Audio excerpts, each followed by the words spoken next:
Ya, masuk ke bab monitoring pada primary PCI. Setiap pasien STEMI yang menjalani terapi reperfusi harus dirawat di ruang perawatan intensif jantung ataupun coronary care unit. Pada staf medis di dalamnya harus memahami penata laksanaan kasus ACS, aritmia, gagal jantung, mechanical circulatory support, monitoring hemodinamik baik secara invasif maupun non-invasif, serta monitoring respirasi atau continuous positive airway pressure dan biphasic positive airway pressure. Monitoring EKG itu harus dilakukan setidaknya sampai dengan 24 jam setelah onset keluhan pada semua pasien STEMI. Yang perlu diwaspadai adalah terjadinya aritmia ataupun reinfarks STEMI berulang.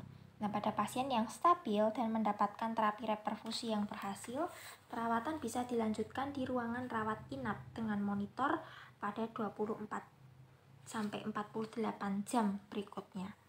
Masuk ke bab pemilihan akses arteri pada primary PCI. Pemilihan akses vaskuler pada prosedur primary PCI adalah salah satu faktor yang penting dalam terjadinya risiko pendarahan.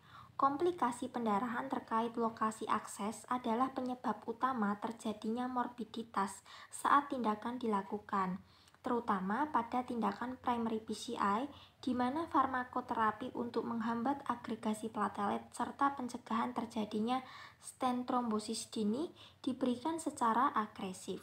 Komplikasi pendarahan yang bisa terjadi pada akses femoral antara lain adalah hematom, fistula arteri vena, pseudoaneurisma arteri, dan pendarahan retroperitoneal. Risiko pendarahan ini bisa dipengaruhi oleh variasi anatomis, obesitas, dan teknik fungsi.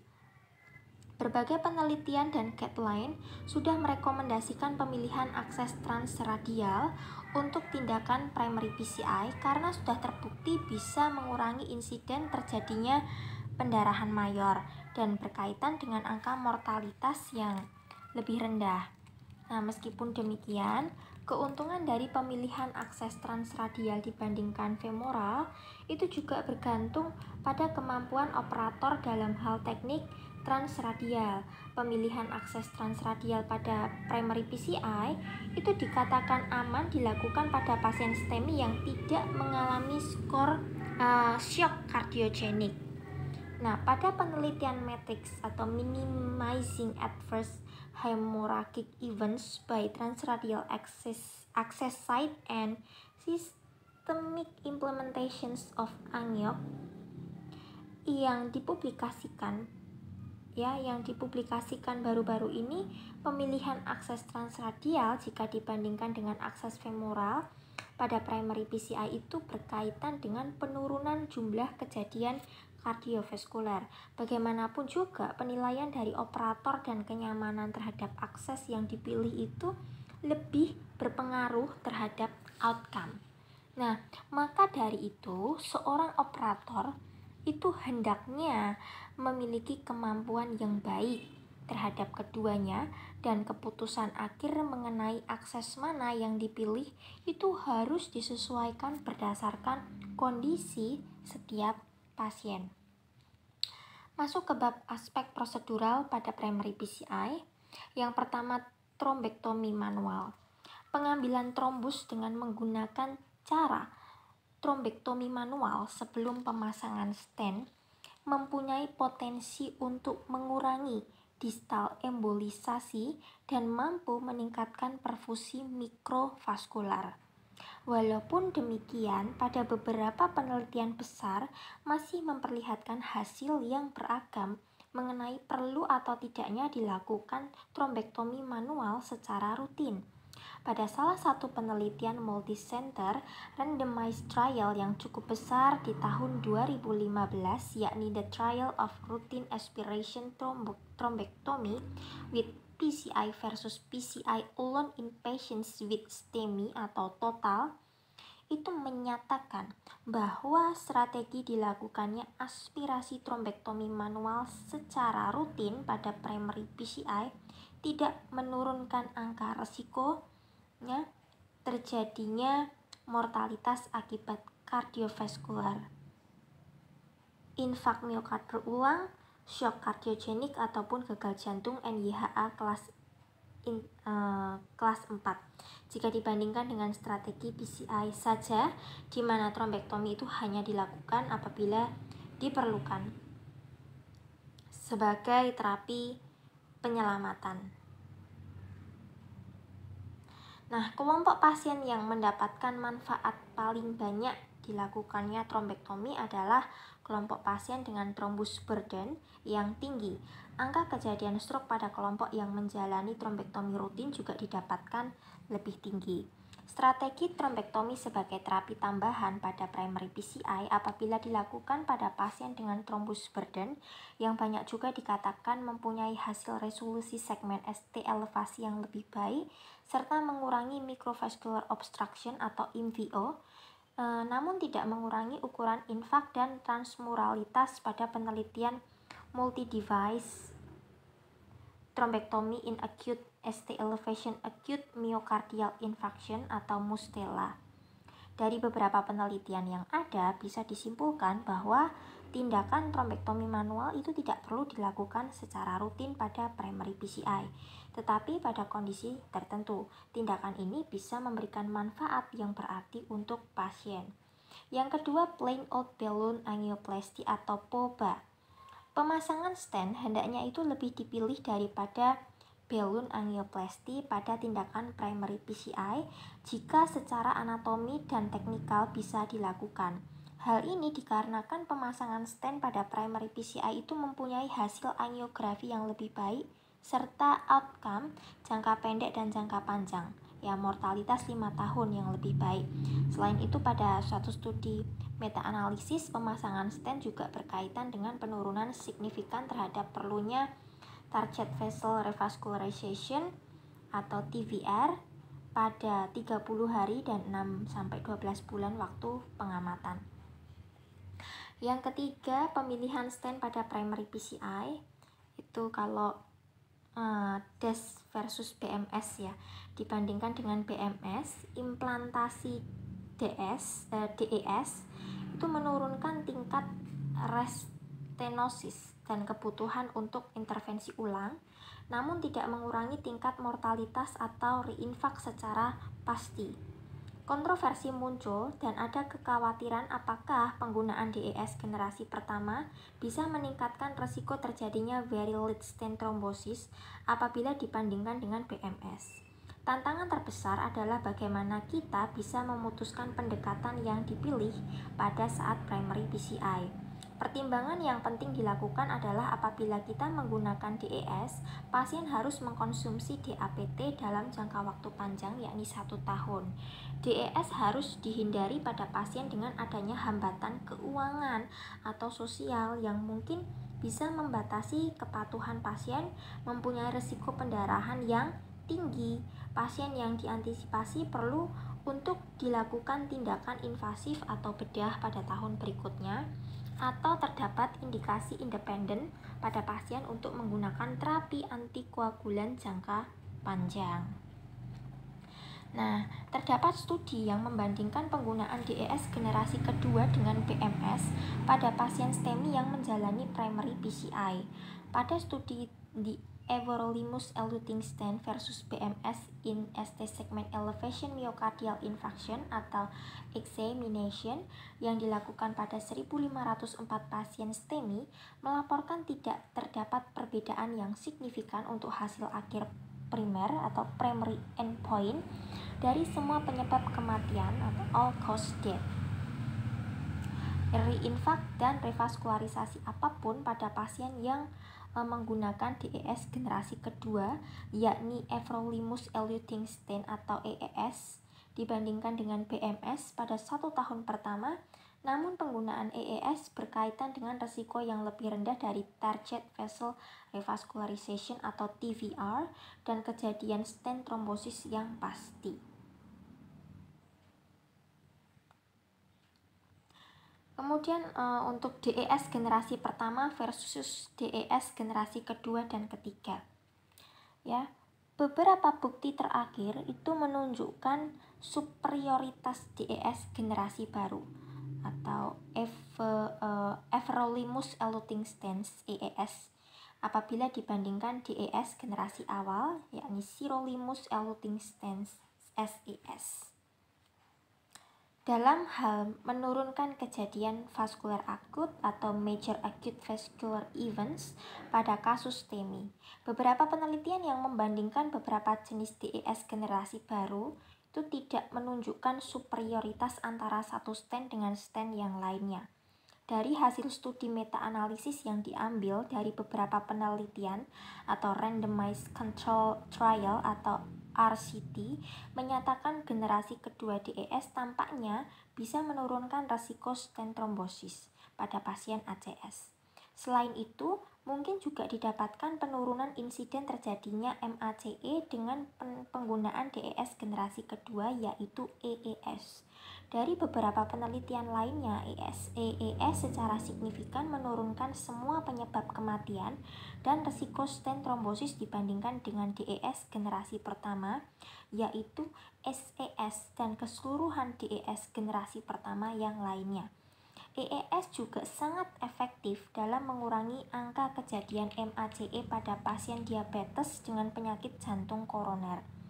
Nah, baru-baru ini sudah dikembangkan DES generasi ketiga untuk menjawab permintaan terhadap stent yang lebih fleksibel dan sangat deliverable yang bisa mengatasi lesi koroner dan anatomi koroner yang sulit. DES generasi ketiga mempunyai lapisan obat dan bahan kombinasi polimer tahan lama yang sama seperti pada DES generasi kedua. Perbedaan ada pada desain dan material dari platform stent logam mereka yang sudah berubah secara substansial. DES generasi kedua dan ketiga mempunyai manfaat dan tingkat keamanan yang relatif sama. Keduanya memberikan hasil klinis yang sangat baik, terutama jika digunakan pada kasus ACS. Secara keseluruhan dari berbagai studi yang sudah dilakukan, maka bisa disimpulkan bahwa penggunaan DES generasi baru terbukti lebih efektif dan lebih aman digunakan pada primary PCI. Yang selanjutnya, Bioresorbable Vascular Scaffold atau BVS. BVS dikembangkan untuk mengatasi masalah yang terkait dengan pemakaian bahan polimer tahan lama dan perangkat logam. Hilangnya stent dari pembuluh darah koroner yang ditempati bisa menurunkan risiko terjadinya stent trombosis. Sejauh ini, beberapa studi dengan pemantauan jangka pendek sudah dilakukan tentang penggunaan BVS pada kasus STEMI. Penelitian lebih lanjut dalam jumlah yang lebih besar dan pemantauan jangka panjang sudah direncanakan, dan beberapa studi besar yang membandingkan antara BVS dan EES saat ini juga sedang berlangsung. Masih membutuhkan penelitian lebih lanjut untuk bisa menentukan pasien dan lesi yang seperti apa yang mendapat keuntungan lebih dengan pemasangan BVS ini. Ya, kemudian yang selanjutnya drug eluting balloon atau DEB. Sudah didapatkan suatu pemikiran untuk menggunakan DEB yakni paclitaxel-eluting balloon sebelum pemasangan BMS sebagai strategi alternatif dari pemasangan DES pada primary PCI. Dalam suatu uji random, dari 150 pasien tidak didapatkan perbedaan bermakna antara penggunaan DEB sebelum BMS dengan penggunaan BMS saja. Selain itu didapatkan keduanya lebih inferior dibandingkan dengan penggunaan DES. Penggunaan DEB sebelum BMS juga dikaitkan dengan tingkat malposisi dari struts maupun uncovered struts yang lebih tinggi. Kemudian yang selanjutnya endothelial progenitor cells atau EPC capture stents, penyembuhan yang lebih cepat dan proses endotelisasi di tempat pembuluh darah koroner yang terkena pada kasus STEMI itu bisa mengurangi kejadian trombotik berikutnya. Baru-baru ini sudah dikembangkan EPC capture stents yang mungkin bermanfaat pada pasien STEMI karena kemampuan EPC untuk berdiferensiasi menjadi sel-sel endotel matang dan mempercepat proses penyembuhan. EPC capture stent adalah stent yang dilapisi dengan murin monoklonal anti-human CD34 antibodies yang dirancang untuk bisa menarik circulating EPC. Pada suatu studi yang membandingkan antara penggunaan stent EPC dengan stent chromium cobalt atau COCR dalam kasus STEMI, didapatkan hasil bahwa stent EPC itu layak dan aman digunakan berdasarkan angka mortalitas dalam 30 hari. Nah, tetapi pada 6 bulan pengamatan itu ditemukan kecenderungan peningkatan angka MACE dan target lesion revascularization atau TLR dalam kelompok stent EPC dibandingkan dengan stent COCR. DAPT pada penelitian ini hanya diberikan selama 30 hari. Bagaimanapun juga angka insiden terjadinya MACE yang lebih tinggi selama 6 bulan pengamatan sudah menantang konsep protektif dan pro-healing yang dimiliki oleh stent EPC ini. Nah, dalam penelitian yang lainnya, stent EPC tampaknya aman dan mempunyai manfaat klinis yang sebanding dengan BMS pada kasus STEMI. Pada pengamatan selama 2 tahun, kelompok EPC menunjukkan beberapa kelebihan, yakni angka target vessel revascularization atau TVR dan stent trombosis yang rendah. Kemudian yang selanjutnya pertimbangan dalam pemilihan jenis stent, DES versus BMS. Nah, dari beberapa studi meta-analisis itu sudah menunjukkan bahwa pada pasien dengan diabetes, penggunaan DES itu bisa mengurangi resiko restenosis dibandingkan dengan BMS. DES mungkin juga lebih menguntungkan pada kasus PCI dengan unprotected left main, mengingat tingkat dan kejadian restenosis yang cukup tinggi pada lokasi ini. Pada kasus STEMI, adanya pembuluh darah koroner yang lebih kecil, yakni diameter kurang dari 2,5 mm, lesi yang panjang, dan lesi pada bifurkasi adalah prediktor terjadinya stent trombosis dan restenosis pada penggunaan BMS. Risiko terbesar terjadi dalam 1 tahun pertama, yakni sekitar 0,7 sampai 2,0% tergantung pada pasien dan kompleksitas lesi. Risiko terjadinya late stent trombosis setelah 1 tahun pemasangan DES adalah sebesar 0,2 sampai 0,4% per tahun. Risiko terbesar terjadinya stent trombosis pada DES adalah penghentian dini DAPT. Maka dari itu, sebelum melakukan implantasi DES, kita harus bisa memperkirakan apakah pasien dapat mentolerir dan mematuhi penggunaan DAPT jangka panjang. Nah, dari pembahasan yang sudah kita bahas sebelumnya, bisa ditarik kesimpulan, tindakan reperfusi mekanik perkutan yakni primary PCI pada pasien STEMI itu sudah terbukti menjadi cara yang paling efektif, cepat, serta merupakan gold standard dalam upaya memulihkan aliran darah pada arteri koroner yang terkena. Primary PCI berkaitan dengan angka mortalitas yang lebih rendah dibandingkan trombolitik pada semua interval waktu. Tetapi, mortalitas dan morbiditas pasien STEMI meningkat seiring dengan penundaan waktu terapi. Konsep dalam penata laksanaan STEMI adalah time delay equals myocardium loss, sehingga berbagai upaya hendaknya dilakukan untuk memperpendek total ischemic time.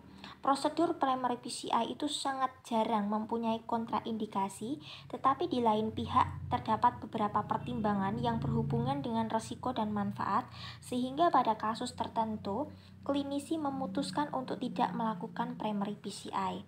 Persiapan yang optimal itu perlu dilakukan sebelum dilakukannya tindakan primary PCI. Persiapan tersebut antara lain meliputi pemberian antitrombotik, antikoagulan, pemberian terapi cairan, pemberian statin, dan PPI. Stratifikasi risiko juga perlu dilakukan pada kasus STEMI, termasuk risiko pendarahan, karena bisa membantu menentukan manajemen terapi selanjutnya. Akses transradial dikatakan lebih superior dibandingkan akses femoral, terutama dalam risiko terjadinya pendarahan. Tetapi keputusan pilihan operator juga perlu diperhatikan. Terdapat berbagai macam prosedur yang bisa dilakukan pada saat primary PCI. Manual trombektomi disarankan dilakukan pada kelompok pasien tertentu, yakni dengan thrombus burden yang tinggi. Pemasangan stent lebih disarankan dibandingkan POBA pada primary PCI. Penggunaan DES generasi kedua dan ketiga memberikan hasil yang lebih baik dibandingkan BMS dan DES generasi pertama. Nah, terdapat beberapa pertimbangan pemilihan jenis stent sesuai dengan klinis pasien dan anatomi pembuluh darah koroner. DES lebih dipilih pada pasien diabetes, left main disease, bifurcatio, lesi yang panjang, serta lesi yang multiple.